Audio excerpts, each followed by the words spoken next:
Welcome back to the Movie Draft House. I'm your host, Mark, joined by co-host Jeff.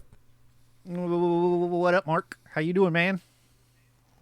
That was pretty good. You, what up? I don't know what I'm doing. Listen, I'm an idiot, and you should know that by now.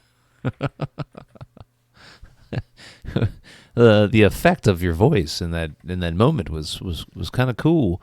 Welcome back to the Movie Draft. Cool. Yeah, I didn't say you were cool. I said that was cool. Sorry for the confusion. Then. So I mean, it's fine.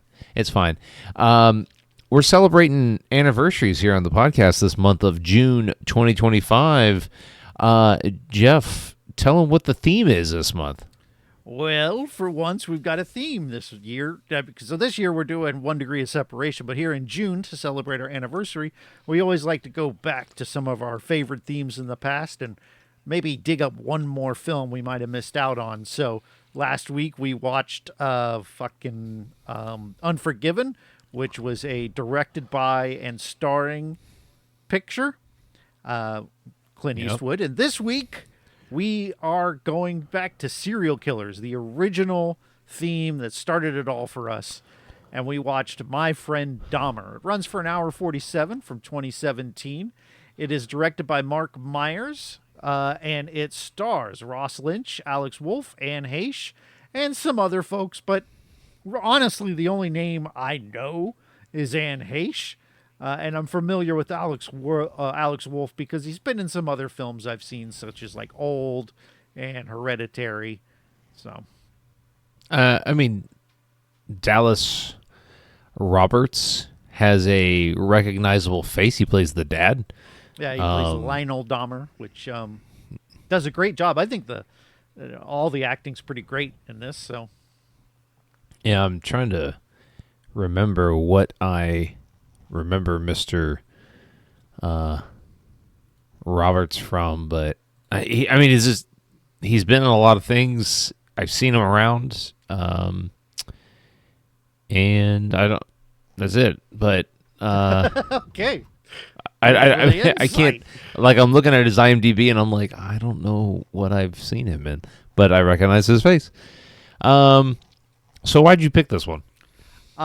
Because it was on the short list all those years ago of movies that I was going to have you watch for Serial Killer Month, but we just kind of there's so many out there.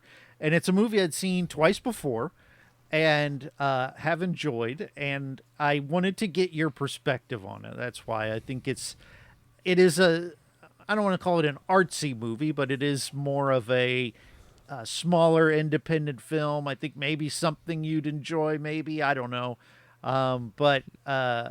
It's an interesting story. It's an interesting take on a serial killer film where you don't actually see the killer kill anyone, but you get sort of the backstory of his years in high school, and kind of interesting. Yeah. This does not strike me as a film that you would watch more than once, especially within such a small time frame of it being released. I mean, it's been out for like 8 years now, but I saw it shortly after it came out. So the thing is, I know a lot about Jeffrey Dahmer, for reasons that some may know. But it's very ominous. It is. It's not that big of a deal, but I do learn about serial killers a lot, and certainly the gateway was Jeffrey Dahmer because of reasons that are not that dark. My name is very similar to Jeffrey Dahmer's, and I was in middle school when he got caught, and so I have often been referred to as Dahmer, and he gets referred to that a lot in this movie. So when people say Jeff Dahmer, I almost react like someone's calling my name.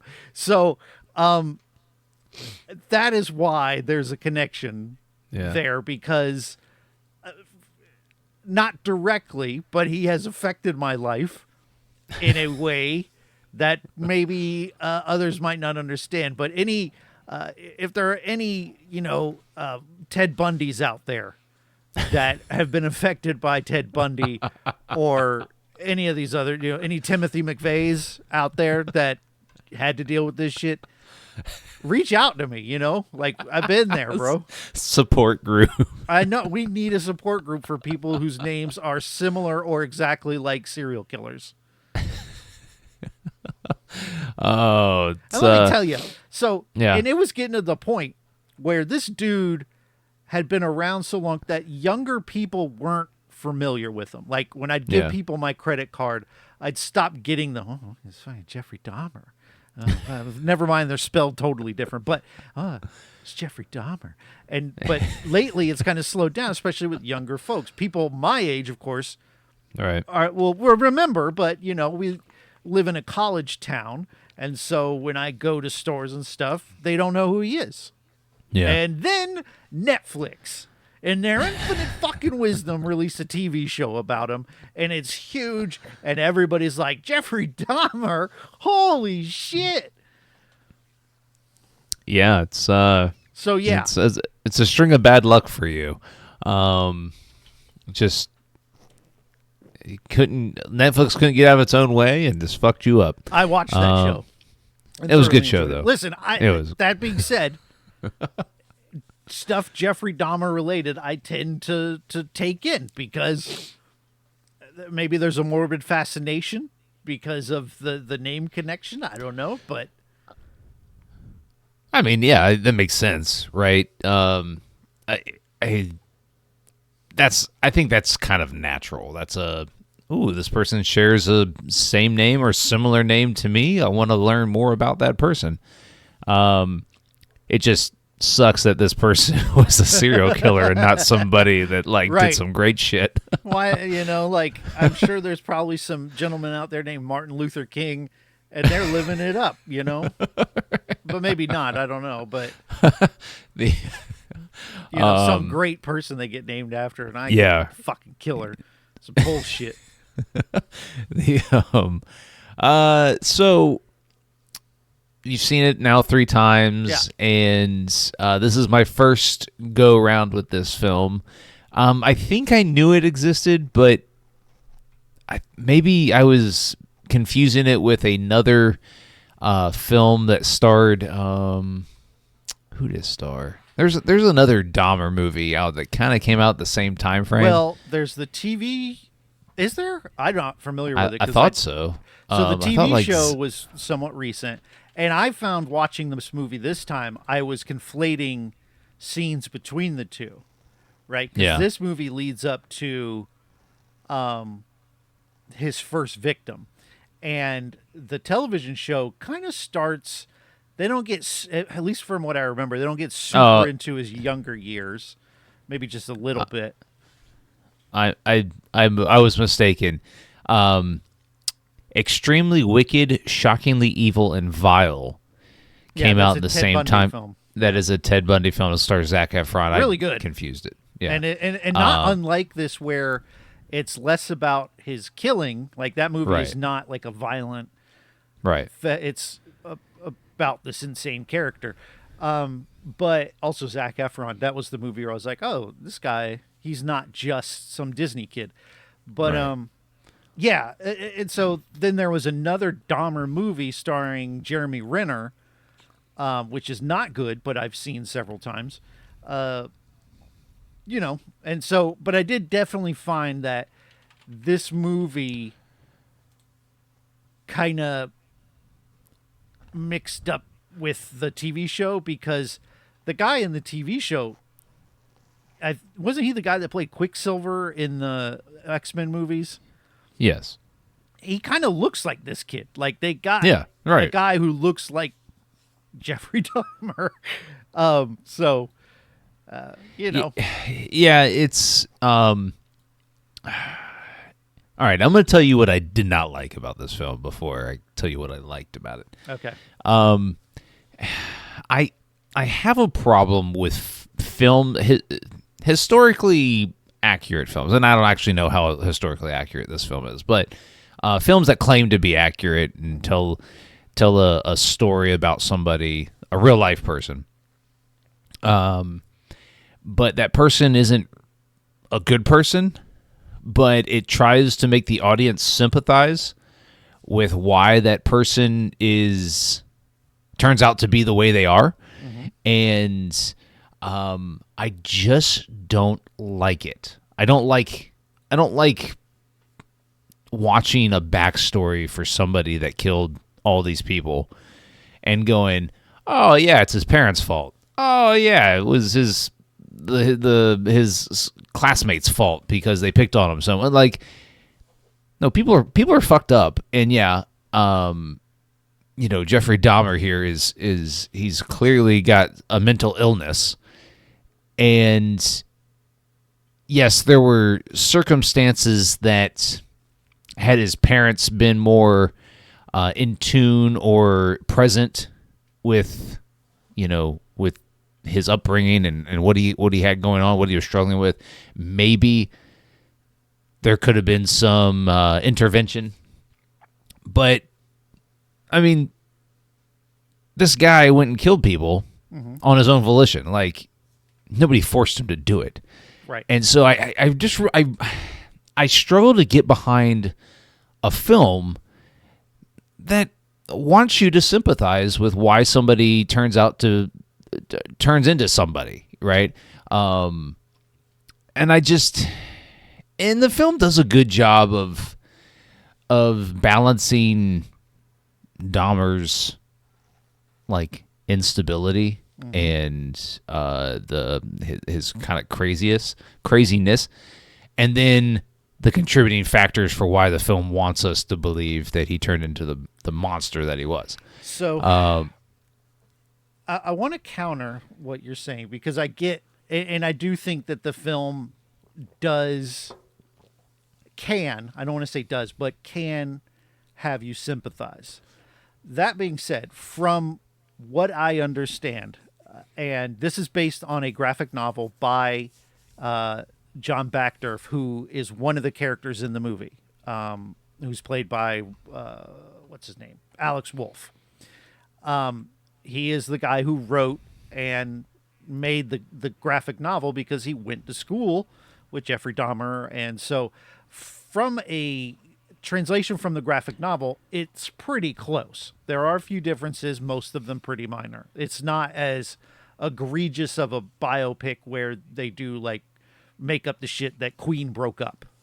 Queen never broke up. But from what I understand, and the many documentaries and history of what I understand, this is pretty close. So I think anytime, I understand where you're coming from, but I don't think the film is specifically trying to get you to sympathize, but it is giving you the story that they have. It is giving you the life that happened to him. And if you sympathize with it, that's out of the control of the filmmakers, because I do think they also show you how dark he is and how scary he is, even as a youth, as these kids didn't know who they were fucking with. Right? So I don't think your opinion's invalid by any means, but in my opinion, I think that they really were just trying to tell the story that they had. And yes, his household life was shit growing up, but a lot of kids are, right? A lot of kids go through even worse than two parents that get divorced, right? Like, right. That happened. My parents were divorced, right? So, and there are a lot of people who go through even worse, like physical abuse, sexual abuse. We don't know if he was ever sexually abused, but go through that things. There are a lot of people who are gay that grew up in restrictive religious households, which they don't get into here, but I just know through research again that, Jeffrey Dahmer being gay, he was growing up in a house where his parents would not accept that. He was not comfortable coming out to his parents because they wouldn't be okay with it. There are plenty of gay people who grow up in that situation who don't grow up to murder people. So I think what the film really illustrates is, to me, there's always the argument of if killers are nurture or nature. Are they born this way, or are they grow up that way. And I think for this movie and for Jeffrey Dahmer, it's both. I think he is born a sociopath, but there are plenty of sociopaths who don't kill people. But because of the circumstances of him being repressed and gay and growing up in a household that's terrible, and also being given the opportunity, because one of the reasons he kills his first victim is because his parents aren't living in the house. He has that house to himself, and they get into that a little bit in the movie. And so I think circumstances kind of surrounded someone who was maybe predisposed to this sort of action that allowed it to happen too. So I think you can definitely watch it and feel that the film is trying to tell you to be sympathetic, but what I think it is attempting to do is to tell you what happened. And if you're sympathetic, that's human nature, and if you're not, that's fine too. Yeah, it's and like you said, the acting in this film is really good, especially by the guy playing Dahmer here. And yes, I agree that the film isn't overtly trying to make you sympathize with the character. It kind of lays it out like, hey, this is what happened. But there's a lot of scenes where the trauma that's going on around Dahmer, like he's watching it, and then the camera.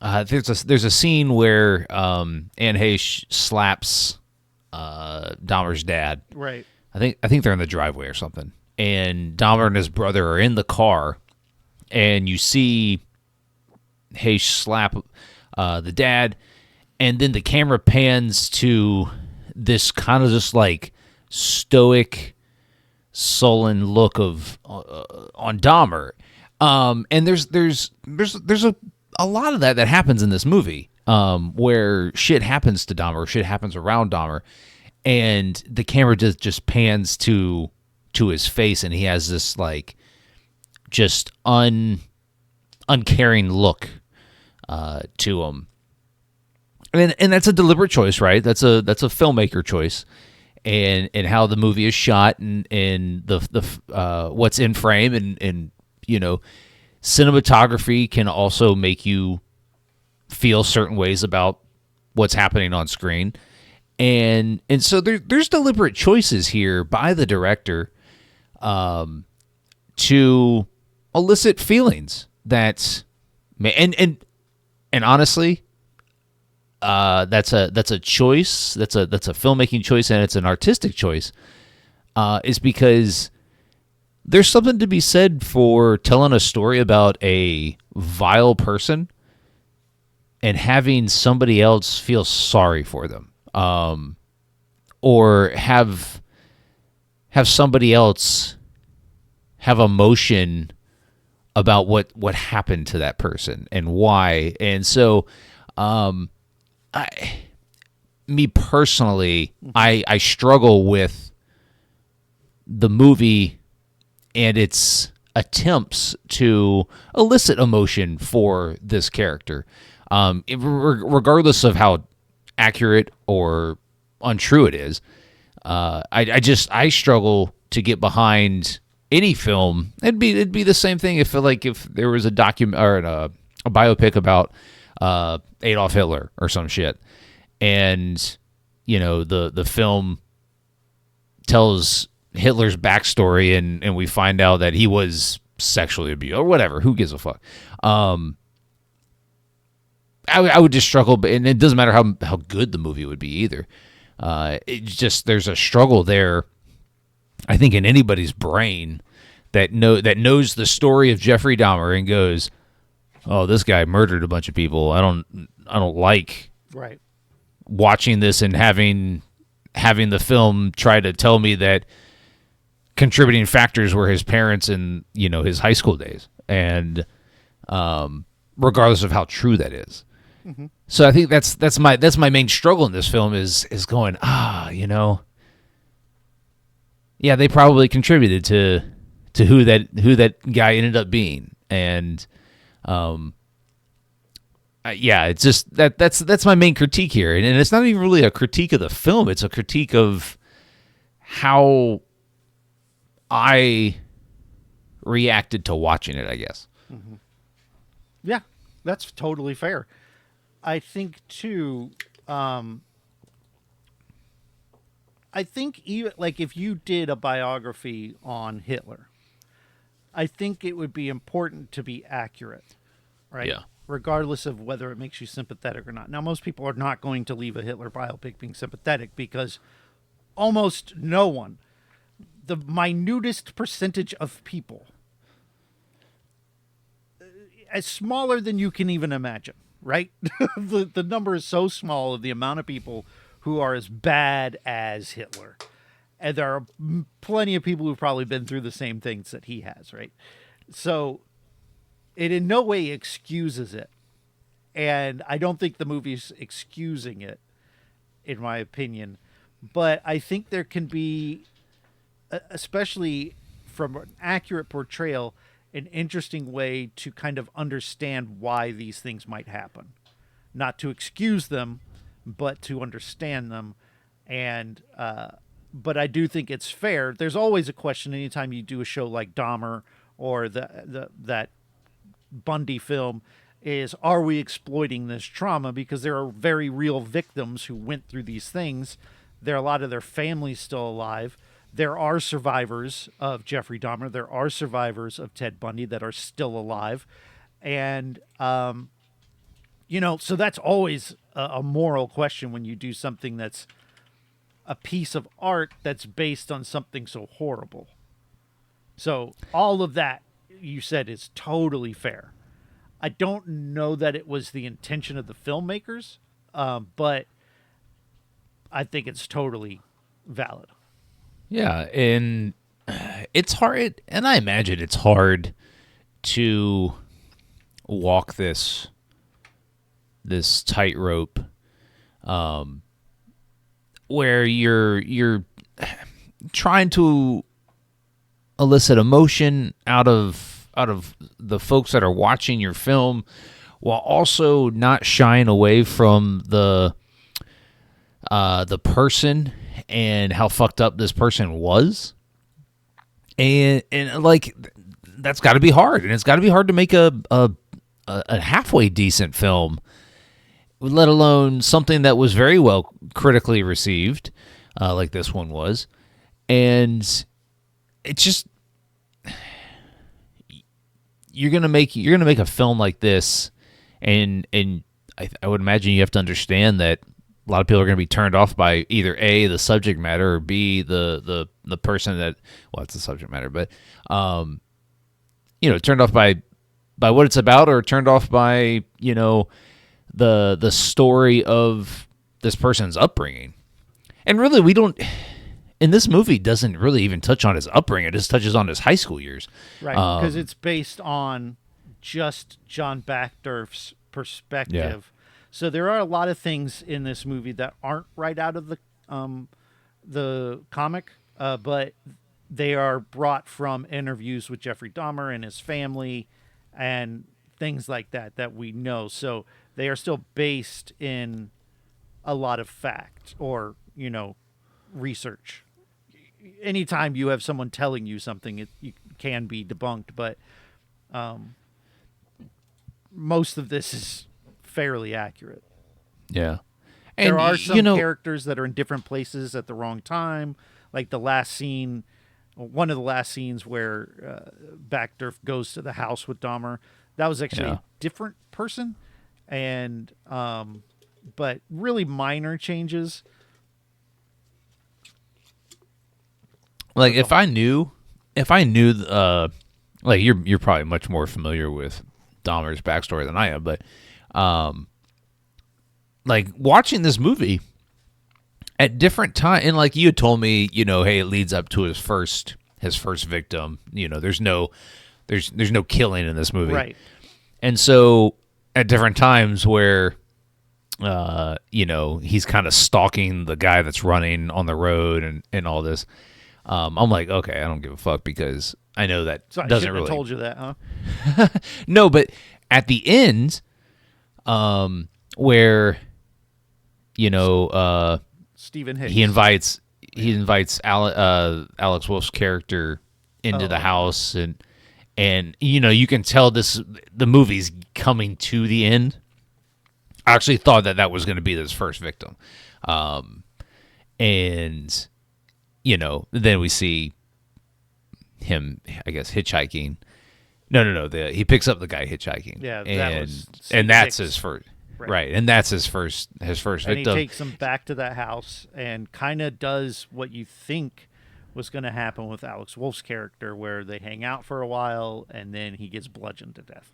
Yeah, and so it's like, I just like.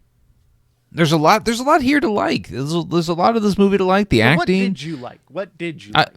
I very much enjoyed the actor portraying Dahmer and his ability to be very subtle in his darkness and how he was portraying the character. Like the scenes of him, I don't even know what you would call it, but They freaking out, spazzing, or doing a Dahmer, which doing is a Dahmer. Such a fucking high school way of saying things, but right. Like I thought that was, I mean, you have to be, and it showcases this guy's acting more than anything, is because he can kind of go from being this very sullen portrayal of this character to a very outwardly demonstrative portrayal. And so it's like, I enjoyed the acting. I enjoyed the set, the setting of the movie. And it takes place in the late 70s, so you can understand maybe why people were just okay with being exposed to trauma, like what's going on in his life, and how people, like, he'd carry around a bag or pick up dead animals on the side of the road and just be carrying it around with him. People didn't give a fuck, is because people didn't think that was abnormal at the time. And so, like, there's a lot, like, now, and I think that's a lot of why we don't, and this is just me hypothesizing, but you don't hear so much about these fucked up serial killers anymore. Is because they're out there. Things aren't well. Sure. The people that think like-minded, like Jeffrey Dahmer, but don't actually end up doing out there these things. Serial But killers are there's still very much active. It's the thing is we're not. I don't know why we don't have these big celebrity serial killers anymore, because like your Ted Bundys, your Jeffrey Dahmers, your BTKs, like big deal, your Zodiacs. But now, like, outside of the Beltway sniper, there really isn't that many where they find the guy and it just becomes this huge story. But they're still out there and they're still getting caught. But it's just not the same. There's a guy in Toronto, Bruce MacArthur, I think. He got busted recently, and he had killed a bunch of gay guys. There's, they finally caught the Golden State Killer. The Long Island serial killer is the most recent that I can think of that's been kind of big, and that was just maybe last year that they caught him. So they're still out there, bro. I'm not saying they're not out there. I'm saying that, like, the fucked up ones, like this guy. What makes this guy fucked up and not the Long Island serial killer? Well, I don't know anything about Long Island serial killers. So he killed a lot of women and dumped them in this, like, marsh area. Yeah, but Jeffrey Dahmer was fucking dead people, all right? He's not the only one. But, I know he's not the only. I'm just saying, like, in today's news cycle, shit like this maybe gets a day, and then that is true. Because social media the news cycle turns so fast that it just doesn't live in infamy as it did in the 1980s. Right. Because he got busted in 91 because nobody knew this guy was around until he got busted in 91. And that's when it was big because they went into his apartment and it was this house of horrors, literal heads in the fridge and shit. So that's what made him so big. Because, yes, he is probably one of the most fucked up ones because of his den of iniquity that he had in this apartment. And, like, his neighbors, like, it smells like shit over there. And he'd always make up, I just had some meat. Crazy. I mean, it wasn't wrong. He was not wrong, but he didn't say it was human meat. You mentioned the setting, and I should mention that the all this stuff filmed in his house at home, that's actually Jeffrey Dahmer's childhood home where they filmed it. That's fucked up. Yeah. They the actors tell stories about one time they were there and the power went out, and it was just so eerie to sit there. And that house is the location of where Stephen Hicks, his first victim, was killed. And according to Jeffrey Dahmer, again, this is from him, so take it with a grain of salt, but that's where Stephen Hicks's body is now, but he's kind of been broken up into pieces and stuff, so. That's wild. Why would I mean, I get the, hey, we want to be as authentic as possible, but that's a choice to film in a house where somebody was killed. It is a decision that they made. That's a strong choice. I believe the house was torn down shortly afterwards, though. So it's still a wild thought. Imagine it's tough to flip that house. It is. These types of stories about these serial killers from decades ago, and how the publicity that they received either during or after they were doing these things, and how it's so different today. It just doesn't exist. Like, I was watching on Netflix. There's a like a 3-episode documentary on the Tylenol murders, and fucked up. in the 80s, somebody was replacing Tylenol in bottles on store shelves with cyanide capsules, and it caused a nationwide freakout. Johnson & Johnson had to stop production of Tylenol and all this, and it was this huge thing, and they never found the person responsible. And that, spoiler alert, I mean, it's not spoilers, but like, this was back in what, the 80s? It was in the 80s, yeah. And it's the reason you have tamper-proof stuff correct. now. Right. And so they have an idea of who it was, but the guy died, a couple years ago, and he never admitted to it, and they never got any type of evidence that it probably was this person, but everything kind of pointed to him. And I'd be a little fishy about that. I think that's the aspect of the documentary wanting to have someone. Yeah. Just because in general, from the podcasts I've listened to, that there really never was like someone they knew but it's kind of the Zodiac one. The most recent Zodiac documentary was like pointing at this one guy, but honestly, nobody was actually sure. But. Well, in what the documentary for this Tylenol murder doc does is that it strongly it points its fingers at Johnson & Johnson. There probably wasn't one person that was doing this. It was probably a mix-up in the composition of Tylenol, because there was a very small percentage of cyanide found in the ingredients for Tylenol.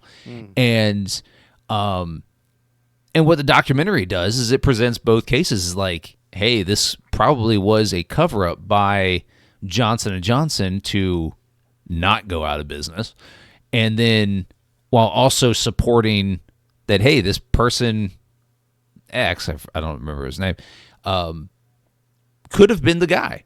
And so it was interesting. But I'm telling this story because it happened in the 80s, and it was national news for probably 2 years, I think. It's because I think 13 people ended up dying because of these cyanide capsules, and it dominated news.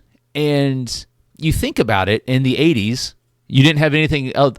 The only way you're getting your news is via the television at 6 o'clock at night or the newspaper. And the mainstream media at the time could control what was being talked about. Now, there is no mainstream media. It's social media. And stories like the Tylenol murders, Jeffrey Dahmer, who you name it, that would have happened in the 80s or 70s, 80s, say it happened today, I just don't think it would be that big of news. I think if Jeffrey Dahmer was living and doing these things today, the notoriety wouldn't be there. Is because there's so much other fucked up shit that people know about going on in the world. Yeah. That he's just another guy doing fucked up shit. Yep, I think that's fair. So, Jeff, do you recommend this one? That's a tough one to ask someone to sit through. But if it looks like you'd like it, I think you could watch it and enjoy it. So I'll say yes, if it looks like something you'd want to watch. If it's not up your alley, it's not going to be up your alley. Yeah, you're right. It is a difficult recommendation. Is because it's hard to say, hey, go watch this movie about Jeffrey Dahmer. And somebody be like, oh yeah, dope, let me go watch that. And and that's the reason I'm not going to recommend it, is because it's such a selective type of film that it's almost like something that you would have to watch, like if you're doing your own research on Jeffrey Dahmer, or you're doing you're in college doing a project on Jeffrey Dahmer, or a research paper, whatever it is, and you just needed to know more about this person, or you read yourself the graphic novel, and then this movie comes out and you're like, oh, I read that graphic novel, let me go watch this movie. I don't know why you would read a Jeffrey Dahmer graphic novel other than your name's Jeffrey Dahmer, but I mean, that felt like a sniper shot right there. This is a very very narrow film. I don't know how somebody would either stumble upon this on their own, or would come across this film and be like, yes, I want to watch that. If other than the reasons that I just said. So I'm not going to recommend it, but that doesn't mean I didn't think it was a good movie, or it was a good portrayal of this person's story and upbringing. I don't know who I'm recommending it to. Fair enough. Do you want to know what we're watching next week? I do. What are we watching next week? Well, next week, our theme is comedic actors and serious roles, and we're going to watch an absolute classic that I have never seen. We're going to watch Good Will Hunting, starring Robin Williams. Spoiler alert, I have never seen this either. Really? Yeah. What's the one with Matt Damon and Ben This one. Affleck? Is it this one where they're... Yes. Okay. I couldn't remember. And they both wrote, I think they both have writing credits on it. I'm pretty sure. Good Will. Yep, they both have writing credits. They're the only two writing credits on this film. But it's directed by Gus Van Sant, and that's not the legendary rocker Gus Van Sant. Oh, is there a Gus Van Sant? I didn't know that. I just know Gus Van Sant from fucking up the Psycho film, but Maybe I'm conflating two different people. I don't know. I don't know. I've never heard of Gus Van Sant. Maybe I just made that up. I don't even fucking know. We don't know. Could be. Anyways, Well, what is? Oh, I don't gotta worry about what it's on. Anyways, yeah. Jeff, do you want to tell them where they can find you? Yeah, I've got 2 other podcasts you could check out. The other's called Chronologically, where we go through the full filmographies of cinema's greatest creators. Also, you could check out All Things Being Sequel, where we take a look at long-running franchises. And if you want to follow the podcast on all your favorite social media platforms, you can find us at Movie Draft House. We're on Twitter, TikTok, Instagram, right here on YouTube. If you're watching on there, make sure you hit the subscribe button so you don't miss any future content on our channel. But give us a like, follow, and subscribe so you can catch us anywhere you get your podcast. Jeff, any final words? Nope.